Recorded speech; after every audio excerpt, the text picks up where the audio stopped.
Thank you for joining us on the fourth episode of Nuts About Thrust. We have two people here with me today, of course, John and another guest named Kelly. We're going to get to know them a little bit. You already know John, but there's a little bit more to know about Kelly, and I'm excited to be talking with you guys. John, we already know you, but can you tell us how you know Kelly? Yeah, so I'm a member of an organization called ATEC. And so me and Kelly met last year in Washington, D.C., going around to talk to our congressmen and senators. And, Kelly lives down in Waco, and I'm up here in Dallas, basically. And we kind of met. So we had the same representatives that we were going to see, and we started talking about this organization, Choose Aerospace. Kelly can talk more about what he was doing with them, but now Kelly is a full-time employee for Choose Aerospace. He's their director of operations. And really, I want Kelly to kind of introduce himself and talk about the Choose program and what you guys are doing. Yeah, sure. My name's Kelly Filgo. And like you said, I'm the director of operations for Choose Aerospace, which means I'm our sort of frontline interface person with the high schools that use our curriculum. And it's not just high schools. We also have adult education programs. We have earn to learn programs where people get hired by a Part 145 and they go through Choose Aerospace first before they let them loose out on the floor. So we're kind of all over the place, but our mainline operations are working with high schools to get them started on their aviation maintenance career by going through the general subjects in the FAA Airman Certification Standards for general maintenance. Okay, awesome. Yeah, so I know that Choose is partnered with Rising Aviation High School, who we have a relationship with. Mm-hmm. They're both on the airfield with us, and we have some students in both from the flight school with Thrust Flight and at Thrust Institute of Maintenance. We have some current students. Well, actually, he just graduated. Okay. But we're kind of helping them with their Choose Aerospace program. They're rolling it out starting next year. Nice. I know their teachers are real excited to come to training. When is that? In 2 weeks. In 2 weeks. Yeah. So we'll have that go early June 10th, I believe. Yeah, right. So they're going to be down there or up there in Tulsa, Tulsa, Oklahoma, doing that training. Yeah, it's really ideal when a high school can partner with a 147 school, so that it's great benefit for the 147 school. They've got a pipeline of interested people coming in to their program. It's great for the high school because they can get them started on a real world career while they're there. And what's fantastic is that when they do decide to go ahead and matriculate up to a Part 147 school, that 147 school gets an fully engaged, ready to go student, right? In the ATEC, Aviation Technician Education Council, annual report last year, they noted that current Part 147 schools are only about 56% occupied, right? Mm-hmm. That's not evenly spread out. Their first semester courses are full, right? The one where I worked at for 10 years, we would have 1, 2, 3 cohort groups come in with 20 students per, and we never had trouble filling those seats. But out of 20 students that came in, they get to their last semester, we're down to like 8 or 9 of them, right? A lot of them leave. And about 85% of our students anyway would leave during the first semester, during the general subjects. Is there anything, I mean, is there anything that you think indicates why that is? Yeah, I think that by taking all that content and cramming it into 15 weeks, not everybody's ready for that, right? And a lot of schools, and mine, probably included where I worked, would use that as a hurdle or a gatekeeping, method. Well, if you can't hack it, then maybe you don't need to be a maintenance professional. Yeah. I don't buy into that idea anymore. I think we lost lots of people who would have made excellent mechanics if we'd have just slowed it down a little bit. Right now, college, financial aid, there's all kinds of reasons why we try and get them through as fast as we can, but that's not the right learning modality for everybody. Right. So what we do in Choose Aerospace is we take that exact same workload, right, and we spread that over typically 2 years in a high school. Now, they've got other things going on, football, band, other academics, but it allows them to take those topics one at a time instead of the way we taught it, 6 at a time, right? Which is really hard to juggle 6 balls at once. We've never juggled before. So we do that one course at a time, more of in a block schedule. They walk through starting this year, it's going to be 12 modules that map directly to the Airman Certification Standard knowledge areas in general subject. So as they walk through that over 2 years, they have more time to process, more time to, internalize that learning. Lots of opportunities when schools have good partners with 147 schools or with industry, go on field trips, have have people come visit, really take their time and dig in deep and learn to love it. And so when they come to a 147 school, they're going to be your best students you've ever had, right? They're going to come in, they're going to be classroom leaders. And we're already seeing that. We haven't graduated very many people yet. We've been at it for 2 years, and it's a 2-year program. So we've just had our first wave of graduates. We did have one who did it all in one semester last year. She was super motivated. She was a senior. She wanted to get it done, and she was able to just do it all at home, right? Because it is that you can do it at a self-paced study, or you can do it with in the traditional classroom. She did it self-paced. Got out, went to 147 school. She's just finished her second semester. She's a leader in the classroom, right? And she's off, right? And that's great. That's a big win for us. Was she able to do that in a partnership with her high school, or was it something she reached out and did on her own? She did it through her high school. She with the CTE teacher. I don't know if they had a specific aviation program. This is before I came on full time. Okay. So this is secondhand for me to tell the story. But she was working in partnership with a high school teacher who was sort of her mentor through that, kept her guide, checked her progress, made sure she was doing well. The teachers have a dashboard where they can see everything the student does in the LMS, the learning management system. Right. We have a proprietary one that was developed by Clemson University and Educate Workforce, which is part of Clemson. So they developed all the curriculum that the students use. So that student was able to go self-paced, knock through it in a semester. She took it on like you would at a 147, but she was ready for it. She was highly motivated, and she got it done. And now she just finished her second semester. Do you know if she was able to get credit from the 147 for that? They did not do that. Being early on, everyone stares at each other to see who's going to go first, right? Who's going to be the first school to accept credit. And then once that happens, then it's going to start. I believe it's going to start into a domino. Now we have schools that are signed up to receive credit. I believe. We're right. Yeah, we're totally on board. We've been through the curriculum and looked at it, and real excited about it. I think, I'm very excited about the partnership with Rising Aviation High School, and the fact that when those students graduate and in May, right, they will be done with the general portion of their curriculum, of their course, and we're going to be very diligent, and on purpose scheduling classes so that they can immediately start either airframe or power plant the week after graduation. Nice. What that will do for them with the accelerated nature of our program is you're talking about somebody being completely ready and essentially being an A&P just barely after Christmas, the year after they graduate from. Right. If you could have told me, if someone came to my high school when I was in high school, I mean, I was trying to figure it out, but if someone would have came to me and told me I could have done any of these programs I keep hearing about, right? I think I would have. It would have been very likely that I would have taken advantage of the opportunity, because it's not like I didn't want the opportunity. I just didn't really have much direction. I didn't know what I wanted to do. And that's part of what we're doing here, Zach.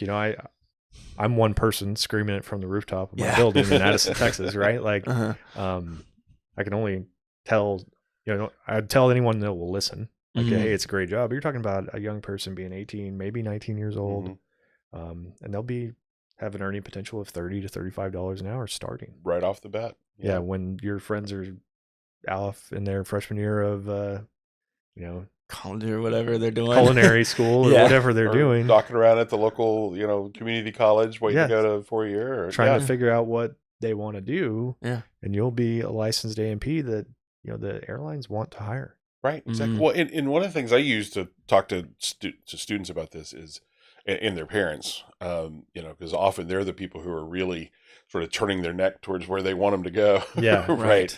So I tell those students, look, if you or your family or whoever is concerned about not getting that bachelor's degree, right as soon as you get out, they're especially larger aviation companies, right? But there are so many companies that have the opportunity where they'll pay for your tuition. You get a Yeah. business degree, go get a aviation management degree. While you're working, go you take 1 or 2 classes at a time. They're going to cover the cost, right? So, oh my gosh, why would you not, want to take advantage of that? Mhm. And when you get into industry, my experience in the field when I worked, right out of A&P school, I'm a late comer to A&P. I was 40 when I went to A&P school, Okay. and that was part of where I learned how young people learn or don't learn, and got really interested in that. I'll go ahead and tell this part of my story. It's a little bit of a departure from what we were talking about. That's fine. It's good. But so I went to A&P school at 40 with the intent I was also working on my private pilot at the same time, with the intent to go into mission aviation, right? You go work for a sending organization that's going to send you out to out in the world to go do good stuff with aviation. You're going to be a pilot, obviously, but they also won't send you unless you hold an A&P certificate, right? Because these they're working on a shoestring budget. The person who flies it is going to have to fix it, and they're going to have to fix it to return to service, sign the logbook, quality, right? So it's like, okay, great, I'll go get my A&P. And at 40 years old, going back to college with a bunch of 18-year-olds was really interesting. Right. But I learned while I was there that, man, there's a lot of good work that could be done right here, right? I wanted to do something meaningful, right? With going, past that age, going into your middle age, I was like, I want to do something really useful with my life. And I understood by working with these young people, tutoring, hey, come on, you're going to finish, you got terrible study habits. I'm going to teach you how to teach, or how to learn. Got the bug for teaching. And so while I was there, I was like, I want to just come right back here and teach as soon as possible. I had to go get some hands-on experience, right? So I spent about a year and a half working at Ram Aircraft in Waco, working on 300, 400 series Cessnas, doing engine overhauls and pulling and replacing engines and a lot of that kind of stuff. Mm-hmm. And then switched over to L3 in Waco, doing heavy structures mechanic. So I was working on a P3 Orion aircraft for the Navy as a civilian employee. Anyway, so yeah, did all that. Yeah. About 3 years in the field, and they got tired of me applying, so they finally hired me. Because every year I'd come back, I got another year experience. No, not yet. Anyhow, but they finally got me in, and within a year, I was assistant department chair, and then stepped into department chair. Yeah. Was there for a little over 10 years, doing that kind of stuff.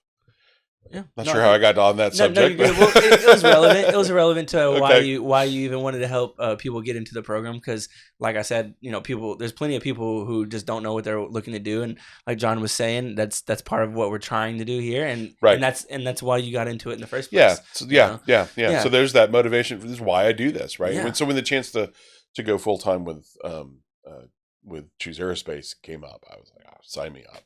I'm absolutely ready to go do that. Yeah, I mean, I absolutely love the seeing a person, or it's mostly young people, but we have some right.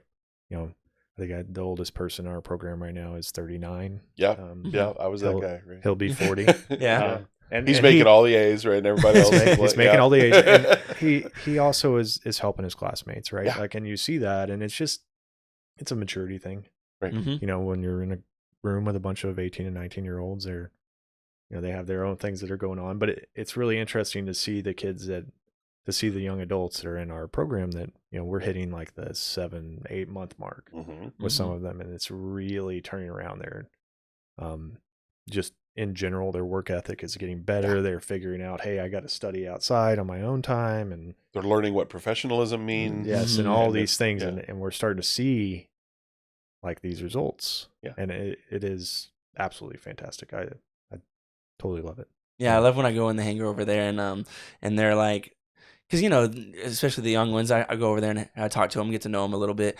But it's so cool to see when they're in the hangar and they're focused, because you can tell they remember why they're there, and like you said, they can pick up some of those skills of being professional and knowing how to interact in a professional environment. And those are things that I didn't even really necessarily appreciate, moving from a certain job to another job and not really having a career when I was younger. That I know helps me now. So it's kind of cool to see them do that, like you're saying.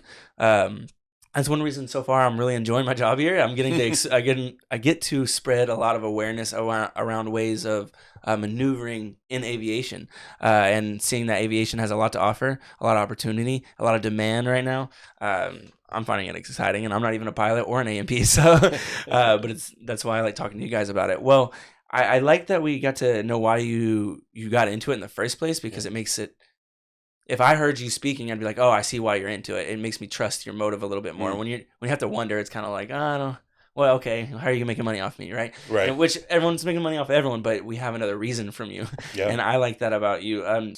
So we wanted to talk about Yeah. kind of the next thing I wanted to ask about was what states that you're finding that the Choose program is really successful in, and then me, because I'm from Texas. Yeah. What are our challenges for getting this into the public high schools in our Right. area?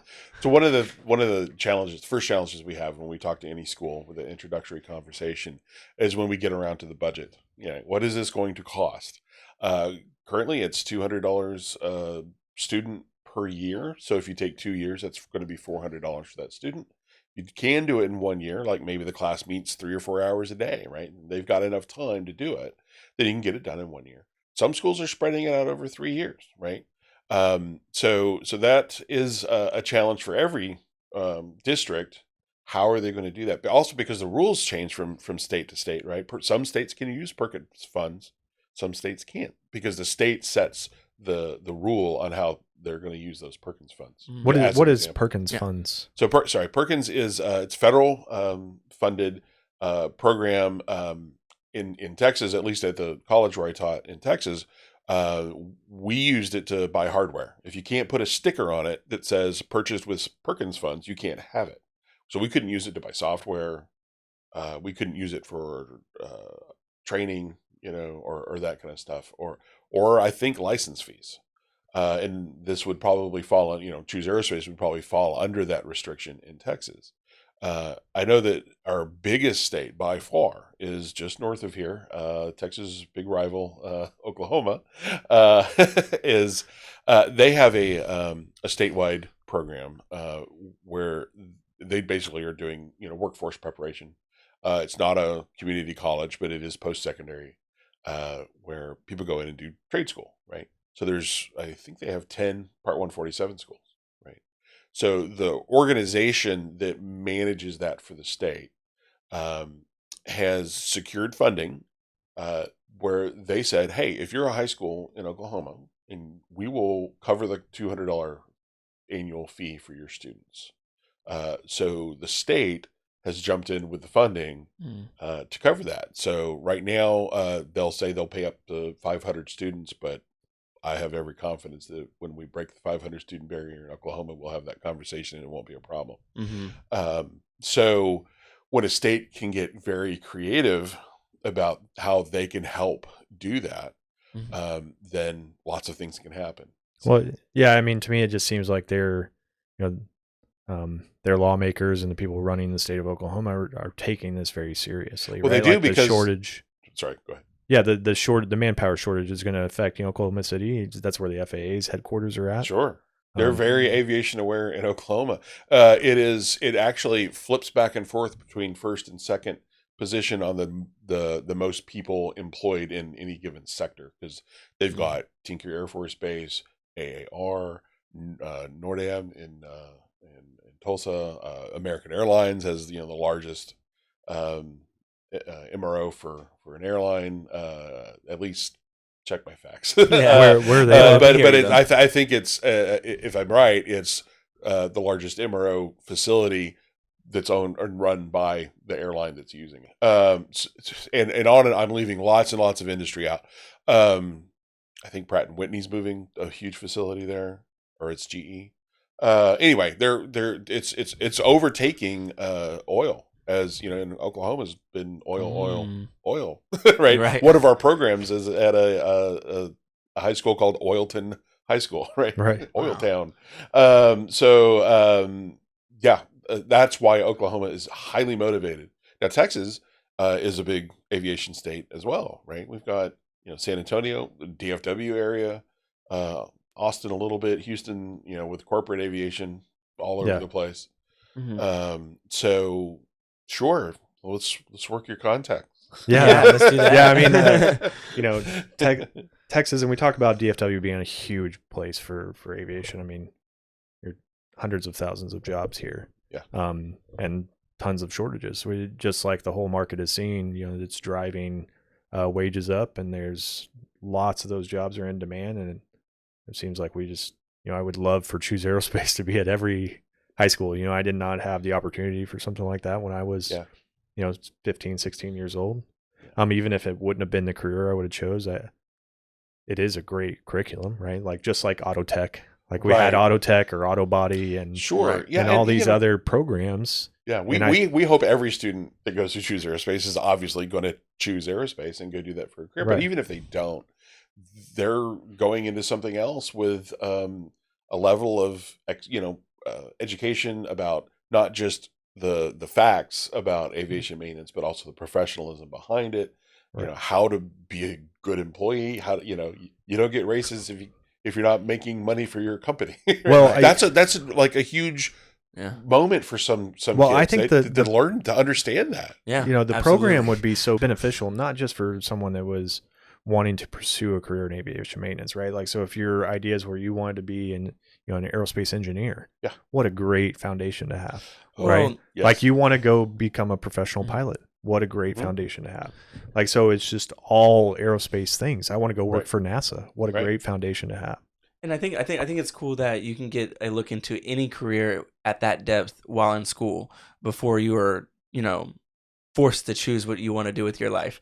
So I think to both of y'all's points, it's really cool to know, like you said, even just the idea that you're not going to get a raise based on how long you've been there, but based on how much value they perceive you to have to their company. Right. Like even just lessons like that, if their brain even starts to think about that in terms of career, then that's helpful. And what's great about it is it's in the field of aviation or aerospace, because I feel like it's an underrepresented industry in the sense that, I literally didn't know anything about it before I came here. And it's not like I don't live under a rock. I pay attention to most things, I feel like, but I didn't know about the opportunities or about the struggles of the field. So, well, you don't think about, if you're not around aviation, you don't think about it other than, the military obviously has airplanes, and so does American Airlines. If you live near but an airport, what is in between? or if I'm just one of the elite, that think about flying on big corporate jets, you see the Instagram people with it, right? But other than that, like there are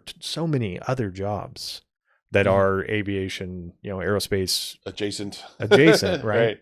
There's all the engine overhaul and everything that has to happen, which requires an A&P.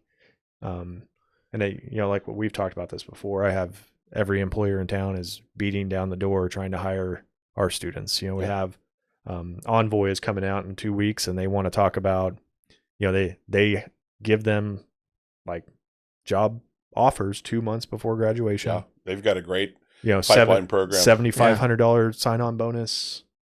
I think their negotiated pay scale is $28 an hour, so a little bit less, but they have that big sign-on bonus that I think probably helps make up for and lots of room to grow. Of room to grow. And then a pipeline, flight benefits, and then a pipeline into a major airline. Yeah.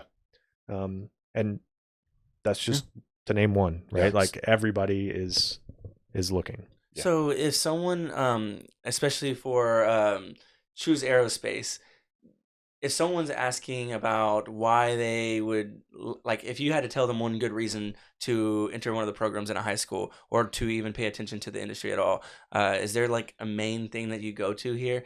What is it that your go-to key point that people respond to? Sure. Well, we've talked about money already. So, it may be redundant, it may be redundant, and that's absolutely like in the top three. But I think if I was to talk to someone who, to try and like talk them into going into aviation, I would talk about the family that aviation is and the professionalism and how enjoyable it is to hang out with a bunch of people who, are serious about what they do, but also enjoy each other's company, get along, welcome others from industry, right? You go to an aviation convention, everyone's just family. Where was I? Oh, I was at a ASTM, American Society of Testing and Measurement, meeting last week, and just just to give input, Mm-hmm. from what we do. It was specific. Their committee was specific to avionics. But the person from ASTM who was running the meeting, their full timer, she said, "I love coming to the aviation committees because you guys have never met, most of you, or sometimes, a lot of times you've never met, or you only meet once a year for this meeting, and you come in the room and it's like y'all are just old friends. Like everyone accepts each other as professionals, and you like each other, and you joke around when it's time to joke, and you get real serious when it's time to get real serious, right? Without naming any other disciplines, she says it's not like that in other disciplines. It's a knife fight when they show up because everyone's after their own agenda. They're protecting their turf, but in aviation, it's even when we're in competition with each other, there's still a respect for what's going on. I like to call it co-opetition, right? Yeah. It's funny you say that. Yeah, that's what it feels like out in the industry, even in situations where you have to come to like a big meeting or something like that, where people don't know each other. Because even at the school, you see it come alive from the beginning with the young people even. So over at Thrust Institute of Maintenance, it's nice to see again when I'm talking to the young people how they're always on the same accord. Like they're all very different.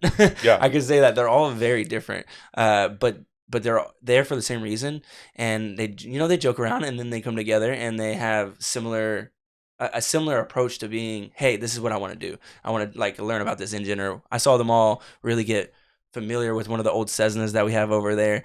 It's really cool to see the community begin even then, and for you to say that that's a relevant factor for someone to want to be in the industry. It's huge. Yeah. It makes the hard days, because they're going to be hard days, a lot easier, right? When you got a great team, that makes it. I mean, in the industry, this is true. I just think it's more likely to happen in aviation. Anytime you're on a crew that's a great crew, you can be doing the most grueling, tedious jobs together, but it's okay, right? Well, and it's those things that you kind of laugh about later, right? Yeah, absolutely. It makes it kind of fun. Oh yeah. Tell your hangar stories. Hangar stories. Monday morning real early. We had big storms here in Edison, and I had a 25-foot hole in my wall, my building. And I'm up there trying to tarp it. Yeah, John's always trying to do it. And some of the people were helping me, and we're just kind of all come together, do those things together, right? It's cool to see some of those projects that y'all have going on over there. I mean, I don't know anything about how to do it myself, but it seems like everyone's on the same page when I go over. Well, that's you've highlighted another reason to go into aviation is that's pride in the work you do. Watching a plane you touched go off the runway and go fly is a really great feeling, right? It's just a huge amount of pride. Responsibility, right? Yeah, people take it serious. Yeah, that's nice to see that. Again, it's just coming from not too long ago, being really young. Just it's nice to see people be committed about something. That's all. Right. I did want to ask so let's say someone is in high school. Maybe they've been exposed to the Choose Aerospace program. Maybe they haven't. But in one way or another, their interest is piqued in learning a little bit about aircraft maintenance and maybe even attending a 147 school.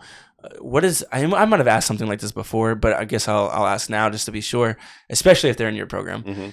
What are some things they can do to help them transition into a school or a program that's going to help them become an AMP? I would tell them, give yourself permission to like nerd out on something, right?